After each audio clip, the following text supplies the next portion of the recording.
অনেকগুলো সিট রয়েছে এখনো পর্যন্ত, যে সিটগুলোতে আপনাদেরও প্রার্থী আছে, বামেদেরও প্রার্থী আছে, সিপিএমও ক্যান্ডিডেট দিয়েছে, আপনারাও দিয়েছেন। কি হবে সেই সিটগুলো? সেই সিটগুলো যাতে সিপিএম প্রার্থী তুলে নেয় তার জন্য আমরা বারবার আবেদন করছি এবং লজিক্যালি যে কেন আমরা প্রার্থী দিচ্ছি সেটাও বলেছি। এখন নমিনেশন শুরু হয়নি, দেখুন না কি হয়। বামফ্রন্ট সিদ্ধান্তের বাইরে কোনো আসন কখনো প্রার্থী ঘোষণা করেনি। সেই আসনে যদি অন্য কেউ প্রার্থী ঘোষণা করে থাকেন তারা ঠিক করেছেন বলে মনে করা উচিত না। এক, দুই, যে আসনে যেই প্রার্থী হোক না কেন, বামফ্রন্ট তো বুঝবে যে মানুষ তাকে কোন চোখে দেখে।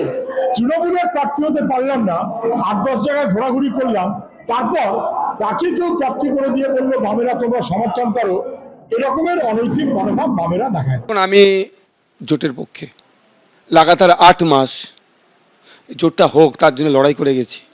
আজকে দিনেও বলছি বাংলাকে বাঁচাতে হবে, বিজেপি হারাতে হবে, বিজেপিকে হারাতে হবে, তৃণমূলকে হারাতে হবে।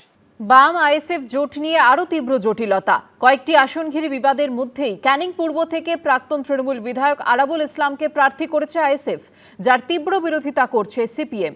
এখন প্রশ্ন হলো, আইএসএফ কি সিপিএম এর আপত্তি মেনে নিয়ে আরাবুল ইসলামকে সরাবে, নাকি ভেস্তে যেতে পারে জোট? আমরা কাকে প্রার্থী করব না করব সেটা আমাদেরকে কোনো দল তো ডিসাইড করে দিতে পারে না। তৃণমূলের প্রার্থী হতে পারলাম না, তাকে কেউ প্রার্থী করে দিয়ে বললো বামেরা তোমরা সমর্থন করো। আরাবুলে কি আড়াআড়ি ভাগ বাম আইএসএফ? আরাবুল ইসলামকে আইএসএফ ক্যানিং পূর্ব থেকে প্রার্থী করায় কি শেষ পর্যন্ত জোট ভেঙে দিতে পারে সিপিএম? ভোট প্রচারের সূর্য যখন মধ্য গগনে, তখন এই প্রশ্নটা বড় হয়ে উঠছে। কিন্তু এর পাশাপাশি আরও কয়েকটা কারণও আছে, যেমন পাঁশকুড়া পশ্চিম, নন্দীগ্রাম এবং মুরারই, এই 3টি আসনে আগেই প্রার্থী ঘোষণা করেছে বামেরা। পরে এই 3টি আসনে প্রার্থী দিয়েছে আইএসএফও। শুধু এই নয়, জট রয়েছে আরও কয়েকটি আসন নিয়েও। আমাদের সাথে আমাদের আলোচনা হয়েছে, উত্তর 24 পরগনা আর কয়েকটি জেলাতে গুটি কয়েক সিটে এখনো তারা আমাদের সাথে এগ্রি হতে পারছে না বলে ওই অবস্থা দাঁড়িয়েছে। বামফ্রন্ট সিদ্ধান্তের বাইরে কোনো আসন কখনো প্রার্থী ঘোষণা করেনি। সেই আসনে যদি অন্য কেউ প্রার্থী ঘোষণা করে থাকেন তারা ঠিক করেছেন বলে মনে করা উচিত না।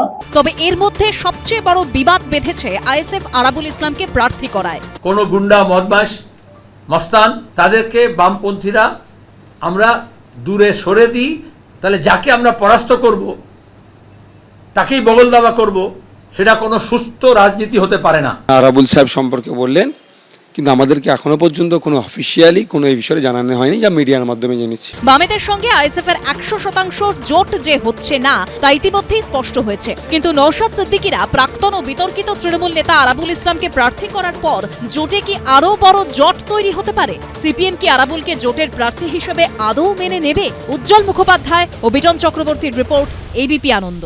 এবিপি আনন্দ, এগিয়ে থাকে, এগিয়ে রাখে।